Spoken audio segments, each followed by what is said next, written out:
pasado 12 de octubre se emitía por Televisión Española el documental Colón, ADN, su verdadero origen, dirigido por Regis Francisco y basado pues en una investigación del catedrático de Medicina Legal de la Universidad de Granada, José Antonio Lorente, que en principio trataba de demostrar si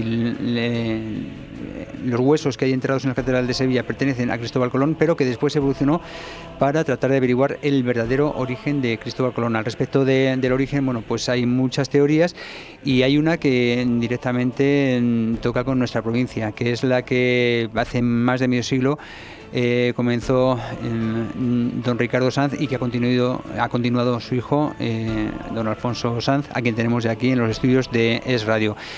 Don Alfonso Sanz ha sido uno de los partícipes de esta investigación que se ha cristalizado en forma de documental y que comenzaba ya, yo creo que desde 2019.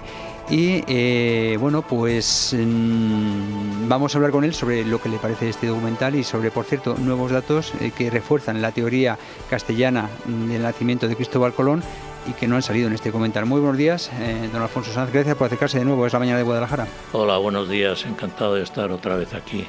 Bueno, ya vimos todos este documental y ya hay opiniones de todo tipo, ya hemos podido leer las suyas en redes sociales incluso, pero vamos a hablar de todo ello aquí con la primera pregunta. ¿Qué le pareció? Pues a mí no me pareció un documental que dé respuesta a lo que es el nacimiento de Colón, el origen, porque han analizado unos restos que hemos presentado 7 personas que hemos trabajado cada uno en una investigación diferente, tratando de identificar el lugar de nacimiento de Cristóbal Colón, y al final se llega primero a una solución que dan un premio, que esto se presentó como si fuera un concurso, y no ha sido un concurso. Y le dan el premio gordo pues a una persona que no ha presentado ninguna muestra para análisis ADN. Lo único que ha presentado es una teoría suya, pero sin ninguna demostración física. Entonces, empezando por ahí, pues luego tengo que decir varias cosas. En este trabajo del documental se inició aproximadamente en el año 2018, o sea que han pasado ya mucho tiempo. En 2019 se me entrevistó en Cogolludo, una entrevista larguísima, se grabaron muchas horas de grabación en mi biblioteca, en la iglesia, se hizo la exhumación de una sepultura en la iglesia de Cogolludo, que duró muchísimo porque no encontrábamos los restos, que curiosamente yo había depositado en unas bolsas de basura en el año 1982, porque esa exhumación ya la había hecho mi padre. Mi padre buscaba cadenas porque Cristóbal Colón dijo que quería que le enterrasen encadenado, recordando pues una indignidad que le hicieron Francisco de Bobadilla, que era un juez pesquisidor, que le encadenó para venir en presencia de los reyes, acusado de una serie de atrocidades que hacía con los indígenas o con los propios personas que le acompañaban. Eso no era cierto.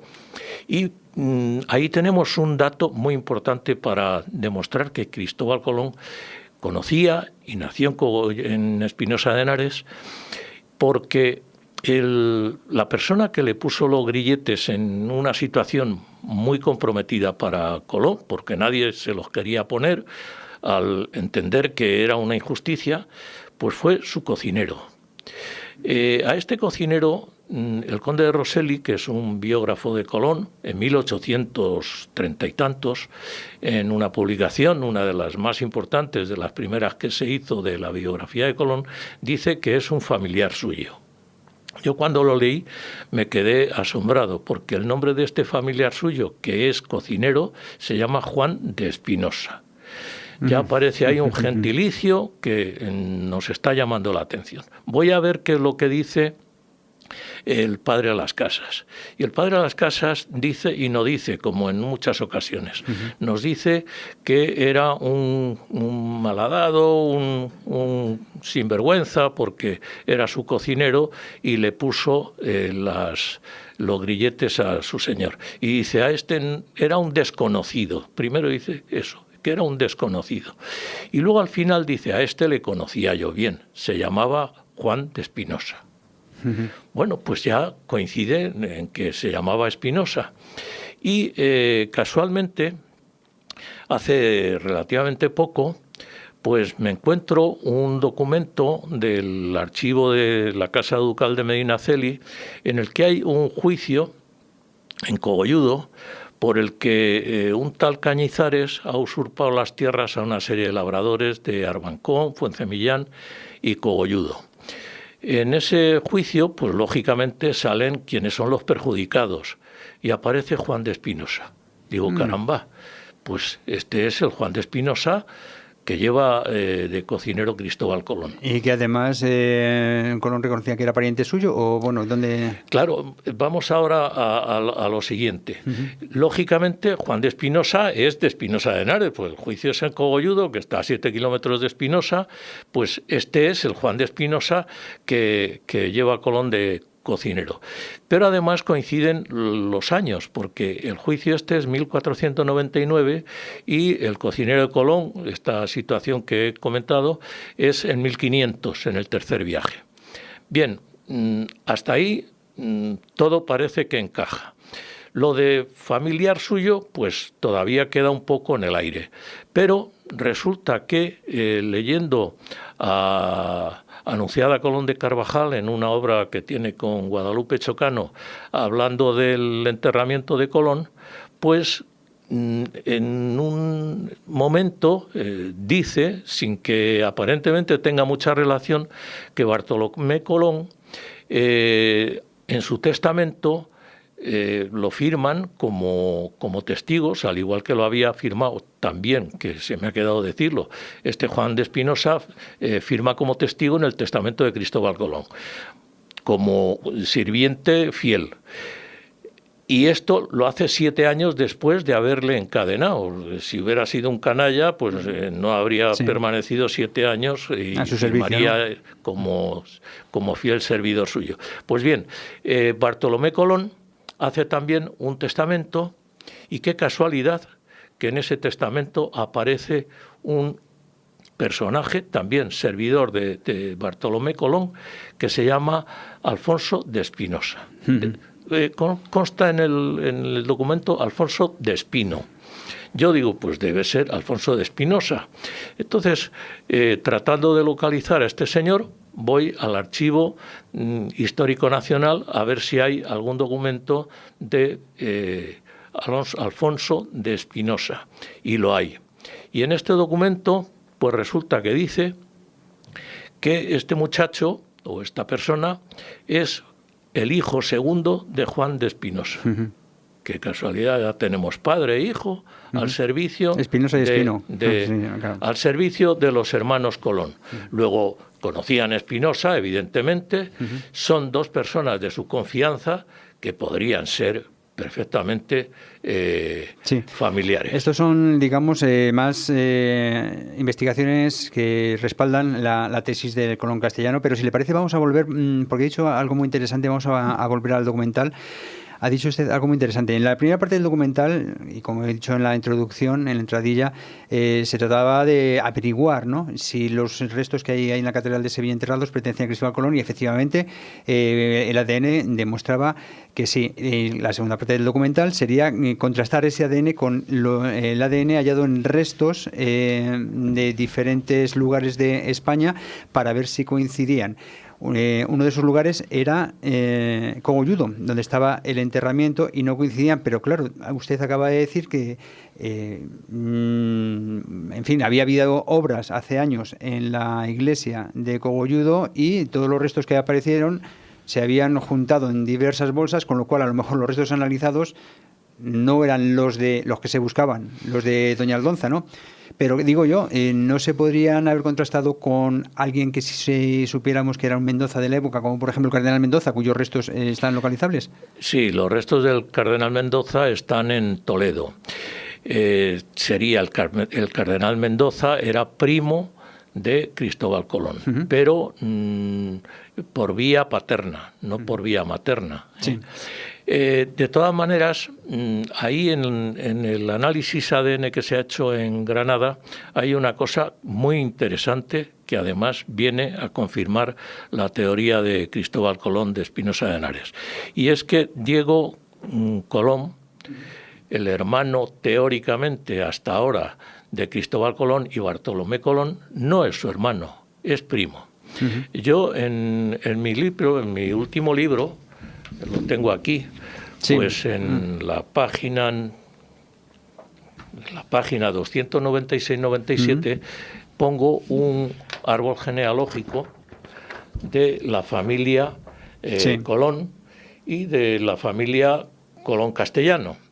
Y efectivamente aquí en verde, en una línea, he coloreado las líneas para que se vea quiénes son hermanos, quiénes son primos, y qué relación tienen los hijos de Colón con los primos, que no tienen ninguna, desde el punto de vista genético, pero sí Bartolomé y Cristóbal Colón tienen relación con una familia genovesa. Y aquí aparece, no sé si en imágenes, si se están tomando imágenes, aparece Cristóbal, que es el que dicen los italianos, que es Cristóbal Colón, y Giacomo, son aquí hermanos. Pero no puede ser, no, y aquí son primos, pero si este es Giacomo, que es el italiano, efectivamente es primo de estos dos. No puede ser su hermano. Con lo cual se confirma esto. Pero además, en otro documento de 1508 figura un Andrea que le llaman, dicen que es sobrino de don Cristóbal. No dicen de Cristóbal Colón, dicen de don Cristóbal. Si estamos hablando de Cristóbal Genovés, que es la persona que figura en el testamento de doña Aldonza de Mendoza, a quien deja 13.000 maravedíes, efectivamente, este Cristóbal Genovés es tío de este, y este es primo de estos dos. Por cierto, algo que me llamó poderosamente la atención es, viendo este documental, es el hecho de que, claro, ahí se expusieron 7 teorías. Había algunas, una portuguesa, había gallega, había la zona de la zona de Levante, la castellana y tal. No había ninguno que defendiera con estas pruebas de ADN la teoría del origen genovés, ¿no?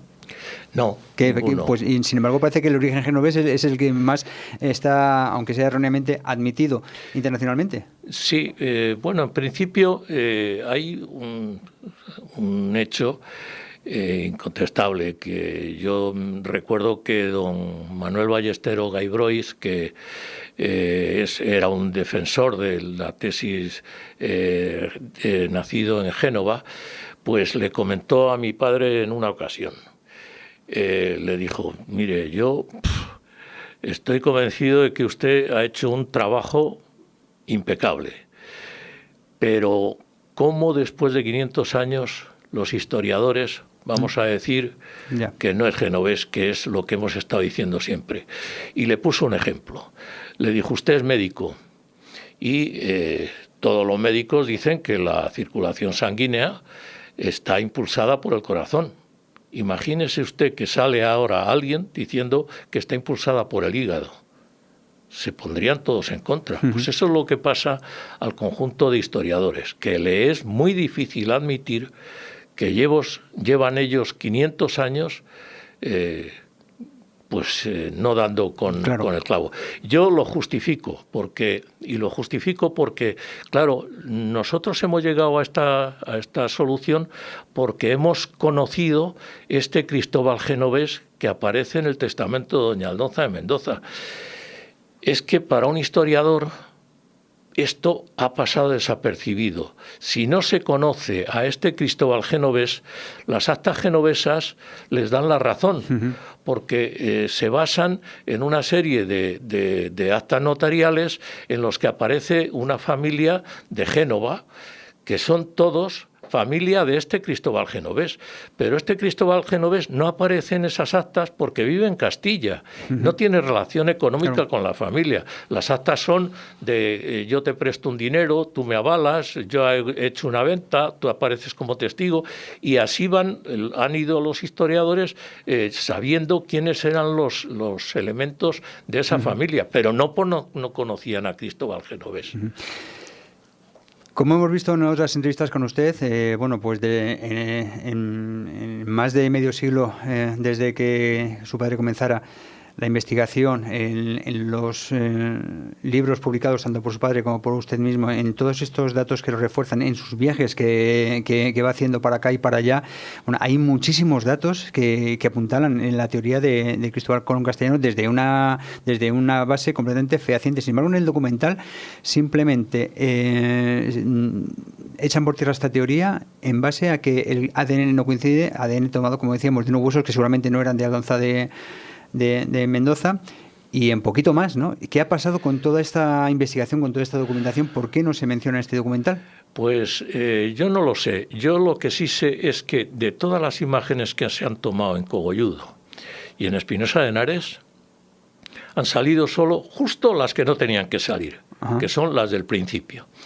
En principio, en la tesis de Colón Castellano, salen una imagen de una persona escribiendo, diciendo que nos basamos en que Cristóbal Colón escribía en castellano. Claro, eso no es cierto. La base de nuestra investigación no es esa. Eso lo conocen todos los historiadores. Eso no hace falta investigarlo. Es que está ahí. Todos los escritos de Colón son en castellano. Pero luego hay unas imágenes mías que en el año 2022, hace 2 años, mandé una nota a Marcial Castro, que es el historiador que aparece en el documental, al profesor Lorente, a Regis Francisco, que es el director, y a Ainhoa del Castillo, que es la directora de producción de Story Producciones, diciendo que si en alguna grabación que me han hecho digo lo que digo precisamente ahí, que es un error, que no lo pongan. Y lo han puesto. Y me explico. El error está en que digo que Alonso de Castro era hijo de doña Aldonza de Mendoza, que tuvo 2 gemelos, no es cierto, y que fue asesinado en 1440. Alonso de Castro efectivamente fue asesinado en 1440, pero yo he sido muy cauteloso en estas cosas con posterioridad y he buscado todas las fuentes de información en las que se basaba mi padre. Mi padre había sacado esta información de un árbol genealógico que hace Edward Cooper, que es un historiador inglés, en un trabajo que no tiene nada que ver con Colón, es los castillos señoriales de Castilla en los siglos XIV, 15 y 16. Y ahí pone un árbol genealógico en el que aparece Fadrique Enrique de Castilla y de Castro, que es el marido de doña Aldonza, y Aldonza de Mendoza. Y de ahí saca una ramita y pone Alonso de Castro asesinado en 1440. He ido a la Real Academia de la Historia a buscar en el archivo y en la Casa de Castro, pues he encontrado en la crónica de la Casa de Castro que efectivamente este era un hijo espúreo, o sea, bastardo, de don Fadrique Enríquez. Le reconoció el rey Enrique II y Fadrique Enríquez le nombró su heredero. Pues bien, cuando muere Fadrique Enríquez y muere doña Aldonza, el heredero de todos los títulos y todas las propiedades de los Castro era de este, y le asesinan.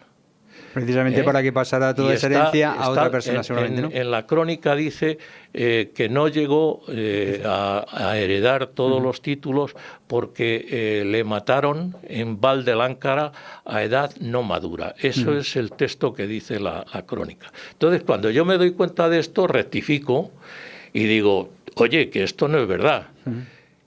Hace 2 años. Bueno, pues es lo primero que ponen de mi teoría. Bueno, lo primero que ponen, no la rectificación, sino la parte errónea. Sí, pone la parte o sea, que usted está envió equivocada. la fe de ratas, por así decirlo, pero ellos... Vale. Sí. Luego, por otro lado, tampoco se graba una conversación que tuve cuando me da la noticia el profesor Lorente de que no coinciden los restos de Doña Aldonza con los de Cristóbal Colón. Me dice también... Me enseña la gráfica, no me lo da como a los demás que se lo ha dado, pero esto no creo que sea una intención, eso es una cosa testimonial, pero nada más. Me enseña los gráficos y me dice, ves, mira, esta curva es la que corresponde a los restos de Sevilla y estas son las que corresponde a los restos de Cogolludo. Y veo yo que hay unas rayitas que están en rojo. Y dice, estas son 4 coincidencias que hay entre una y otra, pero no son suficientes para afirmar que entre estos 2 cuerpos hay una relación. Eso tampoco se grabó, tampoco se emitió. Porque se necesitan 16 coincidencias y aquí solo hay 4. Y después, ya hablando, cuando ya había terminado la grabación, creo, pues me dice, mira, en Cogolludo hay una cosa que nos ha llamado mucho la atención, y es que en esa sepultura hay 1 o 2 cuerpos que han estado antes enterrados en otro sitio. Y dicen, ¿tú no sabes? Digo, no, ¿por qué se sabe eso? Dice, porque hay distinta composición de la tierra que hay en la sepultura. Y eso procede de otro sitio de donde se ha traído. Claro, ahora he hablado por WhatsApp con el doctor Lorente ayer. Y claro, de Cogolludo se llevaron bastante más de 100 huesos, porque había huesos muy pequeños y por lo que yo he sobreentendido han analizado los huesos grandes, pero los huesos pequeñitos no. Entonces, a lo mejor es cuestión de analizar a ver si entre esos huesos pequeños hay más coincidencias. Hombre, no lo sé, si ya el documental está emitido, no sé hasta qué punto. Pero, en fin, me da a mí que pensar. Si este modus operandi que se ha llevado a cabo desde la producción del documental con la teoría castellana ha sido el mismo que con el resto de las teorías, el documental pierde bastante valor, ¿no? No sé, el resto de las teorías, bueno, se ha basado en lo que los investigadores les han dicho de dónde podrían obtener restos que tuvieran una relación directa con Cristóbal Colón. Es muy difícil, la verdad es que... sí, no, pero que me refiero que, por ejemplo, usted nos comenta que en su caso pues se han obviado datos que usted les ha enviado corregidos no se han publicado, sino que se ha publicado el error. Entrevistas y comentarios, como es el que nos acaba de hacer sobre los restos de la tierra hallada, no han salido a la luz. Si todo este tipo si este modo de trabajo se ha aplicado también al resto de las teorías, en fin, no tenemos un documental precisamente científico, ¿no? Yo en el resto de las teorías no entro ni salgo, pero lo que sí es cierto es que las imágenes que han puesto, en las que yo, por ejemplo, estoy con traje y sentado, esas no las han hecho hace mes y medio. En la Real Academia de 2019, de ¿no? Medicina. Ah, no, las de... Sí. Claro, son actuales. Sí. Y no se han hecho, no sé por qué, no sé si por tiempo, porque eran muy alargadas en tiempo, lo que fuera, porque, por ejemplo, en Espinosa de Henares se celebró un aniversario del nacimiento de Colón. Yo di una charla en la plaza del ayuntamiento, asistió prácticamente todo el pueblo. Después eso se grabó por Story Producciones. Luego se hizo una serie de entrevistas a la gente del pueblo a ver qué les parecía, qué creían, si esto podría ser verdad, si era mentira. Y claro, hay una cosa también muy interesante. Cristóbal Colón le puso a América, le puso nombre. Lo dice el padre en Las Casas. ¿Y sabe usted qué nombre le puso? Santa o de Gracia. Y Santas Gracias es un poblado romano que había, un campamento romano que había al lado de Henares, en Espinosa de Henares, que estaba en la calzada que va de Mérida a Zaragoza, y se llama Santas Gracias. Pero es que... El Nuevo Mundo, en principio, en vez de llamarse América o... El padre de Las Casas dice que es una injusticia que se llame América, porque el propio Cristóbal Colón ya le había puesto nombre, que era de Santa o de Gracia. Sí, si no me equivoco, el nombre de América viene del cartógrafo Américo Vespucio. Pero el padre de Las Casas dice que no ha demostrado nada, que no ha descubierto nada, porque Américo Vespucio ni fue en el primero ni el segundo viaje. Creo que fue en el tercero nada más. En fin, hemos visto un poco cómo se ha ido realizando este documental desde dentro en la parte de la teoría castellana, en la parte tocante a la teoría que defiende don Alfonso Sanz. No tenemos tiempo para más.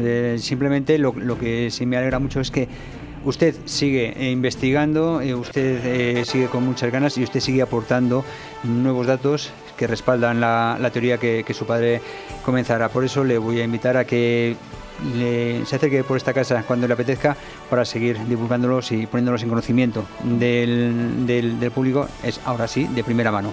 Pues bueno, yo encantado porque tema hay para muchas horas, ¿eh? Lo sé. Muchísimas gracias, Alfonso Sanz, y hasta la próxima. Muchas gracias.